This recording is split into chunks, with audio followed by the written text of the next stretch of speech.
Hey, this is Matt Wenning at winningstrength.com, and today we're going to talk about no energy and high demand. So, a lot of times we need tips for workouts when our energy is low. Now, the reason for that is that not all the time are we going to be at high energy.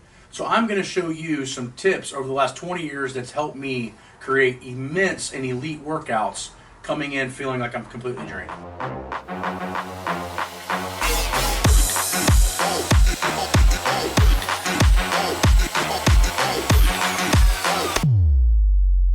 So I would say probably 1999 to 2000 was the first time that this started to happen to me. I started training in 1992. But when you're in high school and you're a kid, you don't have a lot of responsibilities. Training is one of the only stressors, right? So the big thing is when I get into college, I'm really having to divide my energy and my time. And at first couple of semesters of college, I'm kind of in over my head. You know, I'm a quasi, almost dropout high school student, and now I'm in college in probation. And now I have to make it or break it at this point. It's either going to go get a manual labor job or I'm going to have my dream of being a strength coach somewhere. So I would come into the gym from classes being just completely psychologically drained.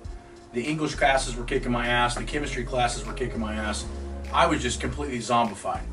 So the first thing I did to do it was I would just tell myself, look, just make it to the gym. So that's tip one. What you'll find is that in tip one, if you just make it to the facility, then the chances are you're probably going to have a better workout than you ever thought you were imagined. Now this means just getting in your car or if I was a kid, getting on my bicycle and just stepping through the door. So I think the biggest problem is that most people that avoid workouts, they don't even attempt to try to make it no matter how much energy they have. You'd be surprised that once you start to warm up and you're back in your environment, how much energy you actually will have to train once you kind of get in the zone of training. Tip number two, you need to warm up correctly. So let's fast forward another 5-10 years. I go to a big conference and speak in Australia. This is 2012. And when I do that, there is a PhD student talking about pre-fatigue training and performance increases. And I started thinking, man, that's crazy. There's no way doing extra stuff before you do main stuff is going to help at all. Then she started talking about potentiation and how she noticed that muscle groups were actually functioning better in squatting and deadlifting and power cleans and all this other stuff when they were activating hamstrings, lower back glutes, or potential weak areas. And this is when I came up with the idea of winning warm-ups. Now, winning warm-ups, what they do for me now at 42 years old is they knock the rust off.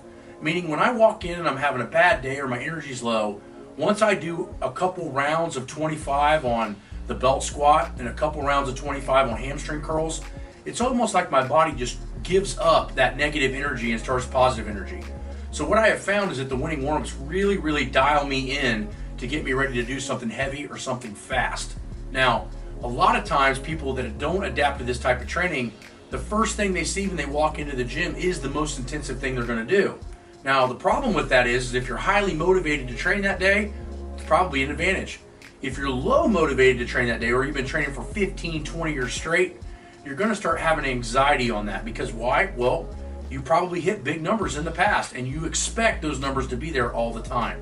I find that the winning warm-up not only gets everything calmed down, gets everything back in zen, puts all of the sand right back into the particular position you want at the sandbox, it starts to actually innervate all the muscle tissue. So let's look at job requirements.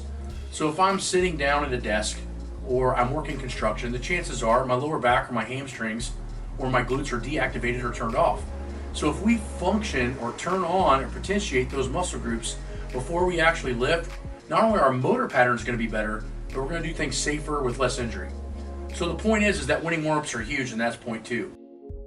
Point three is that the people that are separated either in business or strength by how strong or how successful they get, their one big key consistent process is consistency, meaning that you have to be constantly going to see progress.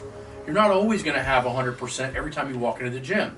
But if you talk to myself, Greg Panora, or a lot of world champion lifters, they're going to tell you that sometimes when they walk in and feel like they're going to have the worst day they've ever had in their life in the gym, it ends up being some of the best training that they ever do.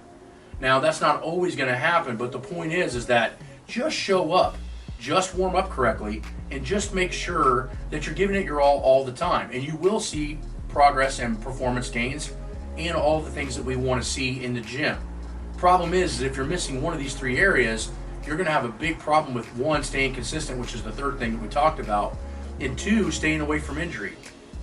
So what I recommend is warming up correctly, make it to the gym when you don't feel like it, and you'll probably surprise yourself that you might have the best day you ever have. Now, with all that stuff being considered, you may be training incorrectly, and that's where online coaching and some of the manuals on the website are going to help extremely. Now, the other big thing that you have to be thinking about is how well you're sleeping. We talk about this all the time.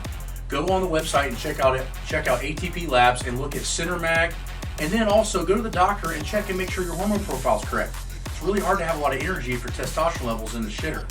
So, magnesium, zinc, and multivitamins are huge, especially in today's world where we use tons of pesticides and we're around a lot of toxic chemicals. So I'll talk to you guys later, and go visit WenningStrength.com.